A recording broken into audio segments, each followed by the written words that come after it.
course, when you're working out, one of the keys is you want to push yourself as much as possible, but at the same time, you want to make sure not to overexert yourself. So I'm just going to finish up my workout here, and then we're pretty much done. A couple more, Darren. In East Windsor, Joey Waller, News 12, New Jersey Sports. You know, when spring training broke this year, Mike Pelfrey was the Mets' 4th starter, while Phil Hughes was 5th in that Yankee rotation. So when I told you they would be a combined 16-2 here in June, you'd have said, Joey, you've been at that rum candy again.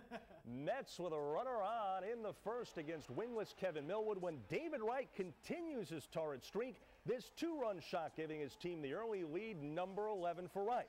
Next 2 hitters reach, and Chris Carter doing the rest. The man nicknamed the Animal providing this 3-run blow, and Pelfrey wins his 9th despite not being his best, as the Mets do indeed sweep, winning 11-4. Now, among those honored with Lucas was former Dodger first base great Steve Garvey.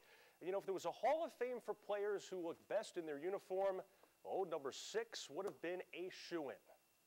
The uniform seemed to look better on you, Steve, than anyone. The nice forearms, it looked like you just came from the tailor. Well, you know, there's a way to wear the uniform. We were taught you wear, you know, your pants at the mid-calf area, and you go out and you look like a baseball player. And Jay Johnstone had the greatest line. He said, Garvey, you slide on the stripe. That's why you never get dirty. And for crying out loud, the guy still, as you see, does not have a hair out of place. Much more on tonight's Jersey Sports Final. And as always, Rick, on Sundays, it comes your way beginning at 10:30. In fact, never mind the perfect hair. Just see, the knot was perfect. I mean, just the whole picture. You have a man crush. I am serious. You know what? I do.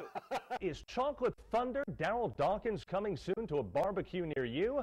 Well, it's part 2 now of our chat with the former Net, who works part-time for his former team, appearing at public functions like barbecues.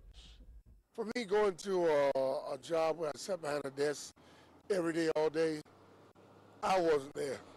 I got to be able to get out and move around and experience new things and people. Now, Chocolate Thunder's coming over to my house for a barbecue. What do I have to buy? Just get a cow. We'll be all right. At a recent local golf outing, Dawkins was most underdressed compared with his usual trademark attire, the brightest colored suits. At a Net playoff game a couple of months ago, you were wearing, I don't know if it was a bright tealish or a bright purple suit, Darryl. You looked like kind of almost like an ebony Barney, if you will. Don't hit me. Hey, I had to hit you, man. The best way I can describe my closet is my wife says it looks like a bag of Skittles. And she's trying to get stuff to match it. That is a tough job for Mrs. Dawkins. You notice the size of his hands, by the way. Goodness. And now proof once and for all, folks, that you're never too old to start something new, even if you're 92. Just ask Florence Miller. At Spa Lady in Woodbridge, Florence Miller is not only their oldest yoga student, she's also considered their best. A herniated disc started Miller exercising nearly 40 years ago. At that time, I couldn't even bend to touch the floor with my fingertips. So I decided on my own, I didn't know whether I was right or not, but I started exercise and limbered up all those back muscles. She's a role model. She takes her time. She knows how to pace herself. Florence is somebody that's been exercising most of her life. So being fit is it's just the way she is. Miller is a retired registered nurse who's been taking yoga twice weekly for about 2 years. It's more relaxing. You're stretching all the taut muscles that you run around so busy all the time and racing. Without a doubt, you're in a tense position most of the time and you don't realize it.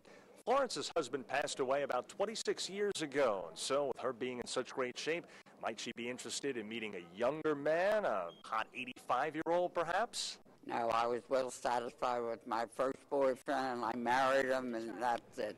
So you're off the market? I'm off the market.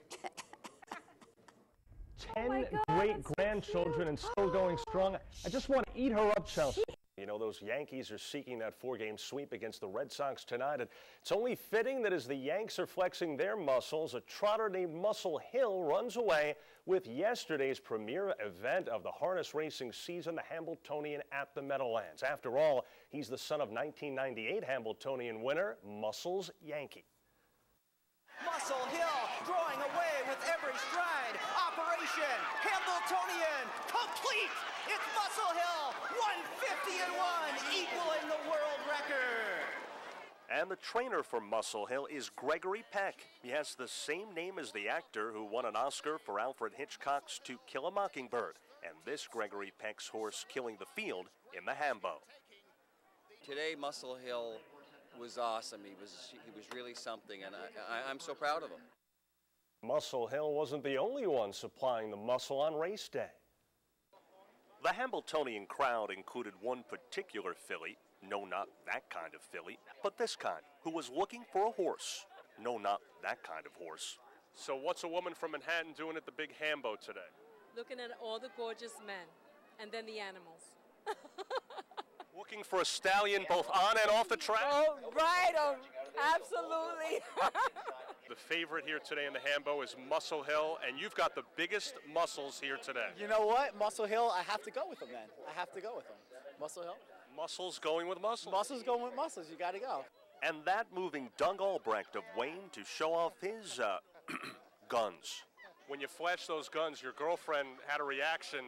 I don't know what it meant, but she had a reaction. Did it include a barf bag? Ew. You may recall in the movie Rocky II, an out-of-work Rocky Balboa goes to the unemployment office where he's asked, why not just keep boxing? So Rocky says, you know, getting punched in the face isn't the easiest way to make a living. Well, while visiting recently with one local boxer, I kind of wondered about just that. Bobby Gunn of Hackensack is fighting champion Thomas Adamak for the IBF and Ring Magazine World Cruiserweight titles next Saturday at the Prudential Center in Newark. Now, Gunn's a house painter by trade, so I asked him simply, how does one get used to getting punched in the face? I think you got to be like, you know, if you're out shoveling, you develop a callus. I think my body's callous, you know, over the years. The lesson is, next time you're shoveling snow, just remember, yes, it's easier than getting decked in the puss. To soccer now, where New Jersey Sky Blue won last year's first Women's Pro Soccer League championship, led by star Natasha Kai. Aside from being among the sport's top players, Kai appears to hold another unique distinction, being the world's most tattooed female athlete. Hey, somebody's got to be. At last count, this Hawaiian native had 19 tattoos covering nearly every part of her body. Another way of Kai expressing herself when she's not playing for Sky Blue or for the U.S. national team. Kai of Hawaiian, Chinese, Filipino, and Caucasian descent. And tattoos aren't her only fashion statement. Tell me about those earrings. Oh, they're just gauges. I stretch them to gauge. As you can see, I'm tattooed, pierced. A little different from the norm, but it's okay to be different, to be yourself. Now the lip ring, is that what it's called? Yeah. You don't play with that? No, I take it out. I'm not training, so I leave everything in. You notice how yours truly didn't even know it was called a lip ring. Pretty hip, huh? While in Trenton today, we visited with the Mets Binghamton manager, Tim Tuffle. Now, you'll recall he shared that second base job on the Mets' 1986 championship team that had several memorable brawls that season. Tuffle playing with 6'6" Darryl Strawberry, brawny Kevin Mitchell, and ex-boxer Ray Knight. So which of those three would he least want to face? No, not on the field, but in a fight. Kevin Mitchell, there's no doubt about it. You know, we had a brawl with Pittsburgh, and he had Sammy Khalif on the bottom of the pile, and he came out looking a little peaked. So I'm thinking Mitch is the brawler. Ray Knight, you know, I think I could run away from him foot speed wise. He didn't have the foot speed to catch, but Kevin Mitchell was a brawler. More on Tuffle's managerial aspirations on tonight's Jersey Sports Final. As always, on Sundays, it comes your way beginning at 10:30. And Rick, you'll recall those Met teams were tough. They were old school. Yeah, I think I have all those baseball cards, Yes. too. All right, thanks a lot, Joey.